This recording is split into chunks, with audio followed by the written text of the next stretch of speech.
Hey everyone, बस अगले 30 दिन, सिर्फ और सिर्फ 30 दिन बाकी हैं आपके सीटेट एग्ज़ाम के लिए। चाहे आप पेपर 1 का एग्ज़ाम देने वाले हो या फिर आप पेपर 2 का एग्ज़ाम देने वाले हो।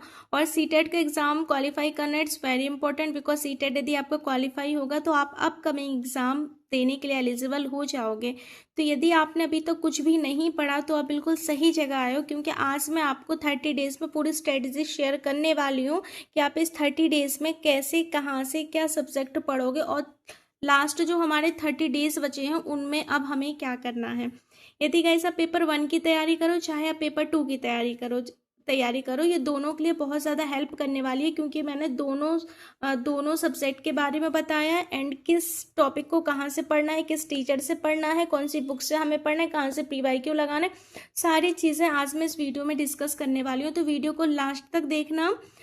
यदि आप सीटेट एस्पेरेंट्स हैं तो पेपर 1 एंड पेपर 2 की तैयारी करने वाले स्टूडेंट्स को पता होगा कि हमारे 3 सब्जेक्ट कॉमन है, लाइक हिंदी, इंग्लिश और संस्कृत, ये हमारी लैंग्वेज होगी, एंड CDP। तो ये हमारे 3 सब्जेक्ट क्या है, हमारे कॉमन है। बट जो 4 है हमारे EVS एंड मैथ्स, ये हमारा कॉमन नहीं है।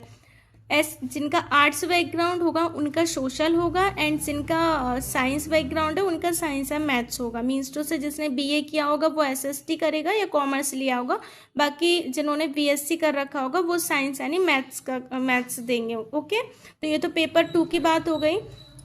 अब देखो, हिंदी, इंग्लिश, CDP, EVS और मैथ्स, आपको पता है कि ये हमारे 150 मार्क्स का हमारा एग्ज़ाम है। और क्वालिफाइंग जो क्राइटेरिया है SC ST OBC, इसमें हमें कितने मार्क्स चाहिए, 82 चाहिए, और बाकी जनरल के लिए हमें 90 मार्क्स चाहिए। ओके, और हमारा क्राइटेरिया सिर्फ इतना है, हमें इतना करना है, कोई हमें इसमें 100+ वाला स्कोर नहीं करना है, सिर्फ हमें इस एग्ज़ाम को क्वालिफाई करना है।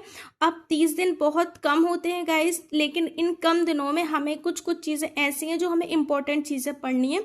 अब हम ना सिलेबस के अकॉर्डिंग टॉपिक को कवर करने वाले हैं कि हम एक एक टॉपिक को पढ़ने बैठेंगे फिर उनका एनालिसिस करेंगे ना। अब 30 डेज सिर्फ और सिर्फ हम मैराथॉन्स करेंगे। मैराथॉन्स का मतलब है चाहे हमें कहीं से ओल्ड मिले या फिर हमें न्यू, हमें सिर्फ और सिर्फ मैराथॉन्स को कंप्लीट करना है। आफ्टर दैट हमें रिवीजन करना है और फिर हमें सबसे इंपॉर्टेंट चीज़ जो है वो PYQ लगाना है। तो अब हमें क्लासेस नहीं देखना है टॉपिक वाइज, हमें सीधा सीधा क्या देखना है, मैराथॉन्स देखनी है। तो यदि आपका हिंदी है तो आप ममती सर का हिंदी का देख लीजिए, या फिर आपको कोई और टीचर लगता है तो आप उनकी हिंदी की देख लीजिए, बट देखना आपको मैराथॉन्स ही है। आपकी मिनिमम चाहे भले वो 5 से 6 आवर्स की हो या 2 से 3 आवर्स की हो, डजेंट मैटर, बट आपको हिंदी का कंप्लीट कर लेना है। फिर इंग्लिश की बात करूं तो सत्यार्थी शर्मा क्लासेस देखो। जैसे आपको पता है कि जो सीटेट एग्जाम है हमारा वो सेंट्रल एलिजिबिलिटी है और मोस्टली पेडागोगी बेस्ड है, ये तो आपको पता ही है, राइट। और इसमें फैक्ट कम आएंगे, हमें पेडागोगी ज़्यादा आएगी। तो इंग्लिश की बात करूं तो इंग्लिश का जैसे CTET में जितने भी सारे टॉपिक हैं वो सारे सर सत्यार्थी शर्मा पर क्लासेस पर करवाए गए हैं। तो आपको सिर्फ पेडागोगी वाले पोर्शन को पढ़ना है, लिटरेचर एंड कुछ आपको टॉपिक्स पढ़ना है। तो इंग्लिश को थोड़ा सा साइड में रखते हैं हम अभी, क्योंकि इंग्लिश के बारे में फुल डिटेल अभी आपको दूंगी। संस्कृत के लिए आप सचिन एकेडमी को फॉलो कर लीजिए, वो भी आपको सिर्फ मैराथॉन्स ही लेनी है बस। हाँ, इंग्लिश आप चाहो ना तो इंग्लिश आप हिमांशु मैम लेट्स लर्न के आप लास्ट वाली क्लासेस देख लो, बहुत पहले उन्होंने जो क्लासेस करवाई है ना CTET की, वो आपको बहुत ज़्यादा हेल्प करेंगे। तो आप CTET में आप इंग्लिश का वहाँ से भी देख सकते हो। संस्कृत के लिए आप सचिन एकेडमी को फॉलो कर लीजिए, सिर्फ आपको मैराथॉन्स देखनी है। CDP के लिए आप KD लाइव और हिमांशु मैम लेट्स। मैं हिमांशु मैम का इसलिए बोल रही हूँ, देखो क्योंकि इन्होंने जो मैराथन कराई है ना वो अभी भी होगी सीटेट का, ना ही तो सिलेबस बदला है ना ही कोई टॉपिक बदला, कुछ भी चेंज नहीं हुआ है। तो ये जो प्रीवियस वाली ओल्ड है ना, ये बहुत हेल्प करेंगी, मेरा यकीन करो, क्योंकि ये सारी चीज़ें मैम ने बहुत अच्छे से कराई है। मैंने खुद इनको देखकर ही मैंने एग्जाम को क्वालिफाई किया है, इसलिए मैं बता रही हूँ। आपको KD लाइव का अच्छा लगता है तो उनका देख लीजिए, बट आपको देखना मैराथन से। EVS के लिए आप अंकित सर का देख सकते हो, TWA पे EVS मुझे इनसे ज़्यादा बेस्ट किसी का नहीं लगा, और मैं सीटेट में जब भी बताती हूँ तो मैं इनका तो बताती हूँ। सोशल साइंस की बात करूँ तो आपको NCERT बुक फॉलो करनी है, बट अभी आपको ना NCERT बुक मिलने वाली है, ना ही आप सोचोगे कि 1 महीने में हम कहाँ से परचेस कर लें, कैसे करें। कोई बात नहीं, जिनके पास है वो रिविज़न करिए, और जिनके पास नहीं है उनके लिए TWA पर हिस्ट्री, पॉलिटी और जोग्राफी, हिस्ट्री हुआ, पॉलिटी हुआ एंड हमारा ज्योग्राफी, इन तीनों की रिकॉर्डेड भी क्लास मिल जाएगी, न्यू भी मिल जाएगी। विपिन सर ने बहुत अच्छे से हिस्ट्री को कवर किया है। जैसे कि हम ये सोचो, जैसे हम एनसीईआरटी बुक को पढ़ते हैं ना, सेम वैसे ही उन्होंने हिस्ट्री, पॉलिटी, ज्योग्राफी को पढ़ा है। मैंने खुद पढ़ाया है और मैंने खुद इनकी क्लासेस को पढ़ा है गाइस, तो मुझे बहुत हेल्प मिली और एग्जाम में डिक्टो क्वेश्चंस देखने को मिले हैं। तो आप चाहो तो यहाँ से भी कर सकते हो। साइंस की बात करो तो एनसीईआरटी बुक को फॉलो कर लीजिए 6 से 8 तक की, या फिर टीचिंग परीक्षा पर भी जो मैं पढ़ाते हैं ना सर, वो भी साइंस अच्छा पढ़ाते हैं, उनका देख लीजिए। और मैथ्स की बात करूँ तो लेट्स लर्न या उदय सर, केडी लैब, जो भी आपको ठीक लगे उनका पढ़ लीजिए। लेट्स लर्न पर ही है उदय सर, सीटीईटी का कराया है। और आपको सचिन एकेडमी का अच्छा लगता है, किसी और का अच्छा लगता है तो आप उनका पढ़ लीजिए, वो आपकी चॉइस है। सबसे इंपॉर्टेंट चीज़ है हमारी भाई जो है मोस्ट इंपॉर्टेंट PYQ। हमें कोशिश करनी है कि 15 डेज में हमें पूरी मैराथन्स कंप्लीट कर लेनी है एवरी सब्जेक्ट की, और एवरी सब्जेक्ट की कंप्लीट करनी हो। कोशिश करो कि 10 दिन में ही कंप्लीट हो जाए, 10 से 12 दिन में। इसके बाद हम ओल्ड पेपर जो PYQ है ना, पूरे PYQ लगाना शुरू कर देंगे, क्योंकि फिर हमें लास्ट मोमेंट पर रिवीजन भी करना है। और देखो गाइज, एक चीज़ आपको बता दूँ, आप सोचोगे ना कि हमारा सिलेबस जल्दी ख़त्म हो जाए या हम टॉपिक वाइज पढ़ें, तो नहीं हो पाएगा। सीटेट एक ऐसा एग्ज़ाम है जो बहुत सारे बच्चे तो फॉर्म फिल करते हैं बट क्वालिफाई देखो बहुत कम हो जाते हैं, क्योंकि सीटेट को माइंड, पहली बात तो देखो यदि माइंड सेट होगा ना पॉजिटिव, तभी आप इस पेपर को सॉल्व कर पाओगे, क्योंकि इसमें मोस्टली पेडागोगी बेस्ड क्वेश्चंस आते हैं, फैक्ट बहुत कम आते हैं। और मैंने भी जब सीटेट दिया था ना, तो फिर मैंने यही देखा कि भाई देखो पेडागोगी बहुत ज़्यादा सच में आती है, क्वेश्चंस को बहुत घुमा फिरा कर पूछते हैं एंड चारों क्वेश्चंस आपको ऐसे लगेंगे कि शायद ये सारे ही सही है। इसीलिए आपको प्रैक्टिस करना पड़ेगा चीज़ों की, PYQ को देखना पड़ेगा। PYQ से आपको आइडिया मिल जाएगा कि किस टाइप के क्वेश्चंस पेपर आए हैं।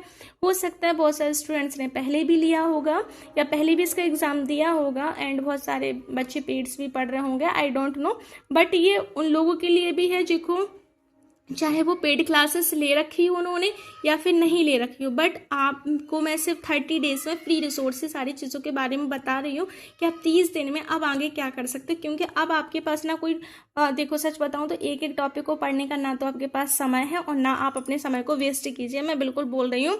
क्योंकि देखो पढ़ना तो अपनी जगह है, बट रिवीजन उससे भी ज़्यादा ज़रूरी है। हम क्या पढ़ते हैं वो तो ठीक है, बट हमें सबसे ज़्यादा रिवीजन पर फोकस करना है, तभी जाकर हम अच्छा कर पाएंगे। आई होप इतनी तो आपको चीज़ें समझ में आ ही रही होंगी ना मेरी, कि मैं क्या कहने वाली हूँ। तो देखो इस तरीके से आप पढ़ो, इन टीचर्स को फॉलो करो, और यदि आपको लगता है कि इनसे अच्छा कोई और भी पढ़ाता है तो आप उनको भी फॉलो कर लो। बट सबसे इम्पोर्टेंट है कि आपको मैराथन से पढ़नी है। अब आपको कोई टॉपिक वाइज नहीं पढ़ना है। जिसकी क्लास लगे आपको 5-6 घंटे की मैराथन हो, 7 घंटे की मैराथन हो, कम की मैराथन हो, उनको आप पढ़ना स्टार्ट कर दो और एक एक सब्जेक्ट्स की मैराथन को कंप्लीट करना स्टार्ट कर दो। देखो सोशल साइंस में जो NCERT है ना, जैसे TW है जो विपिन सर ने कराई है, उसमें क्या है उन्होंने NCERT को वैसे ही पढ़ाया है जैसे कि NCERT बुक दी हुई है। तो ये क्लास बहुत हेल्प करेंगी आपकी, ये अभी भी करेंगी। और मैं सच बताऊं तो यदि आप TCT भी देने वाले हो या फिर VU का एग्ज़ाम भी देने वाले हो, आप अदर्स कोई भी एग्ज़ाम देने वाले हो, ये सारी क्लासेस हिस्ट्री, पॉलिटिक्स, ज्योग्राफी ये बहुत ज़्यादा हेल्प करेंगी आपको, क्योंकि इसमें सच में इतने अच्छे तरीके से बताया है। जो रिकॉर्डेड क्लास, और अभी तो फिलहाल में न्यू भी चल रही है, जो रिकॉर्डेड क्लास उसमें इतने अच्छे तरीके से समझाया गया है ना, तो आप एक बार यदि इस क्लास को देख लोगे ना, आप फैन हो जाओगे सर के, सच बता रही हूँ।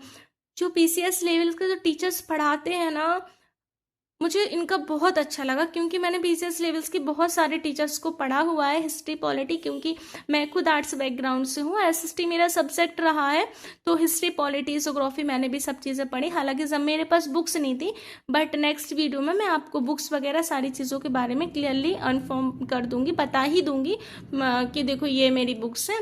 बट अभी के लिए ये रिकॉर्डेड चीज़ें हैं, तो भाई इनको देख लो।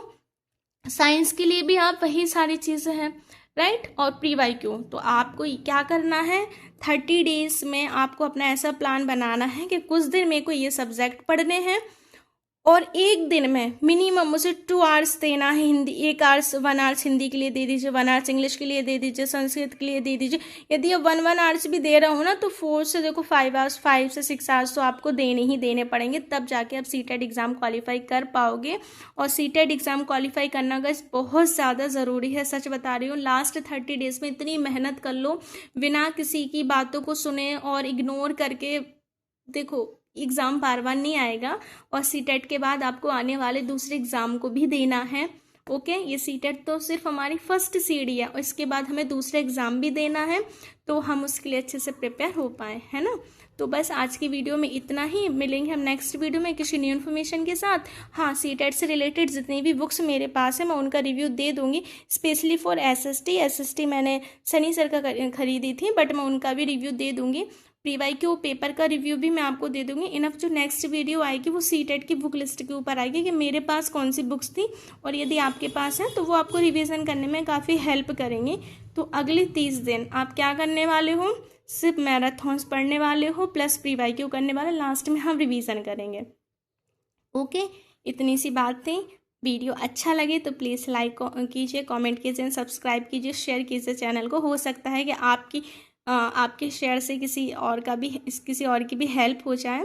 तो बस मेरे वीडियो बनाने का सिर्फ यही मोटिव था कि कुछ चीज़ें हैं जो मैं आपको बता सकूं, है ना। और बाकी आप सब कितने अच्छे अच्छे कमेंट्स आते हैं उनके लिए तहे दिल से धन्यवाद। तो मिलते हैं हम नेक्स्ट प्रोग्राम, बाय बाय।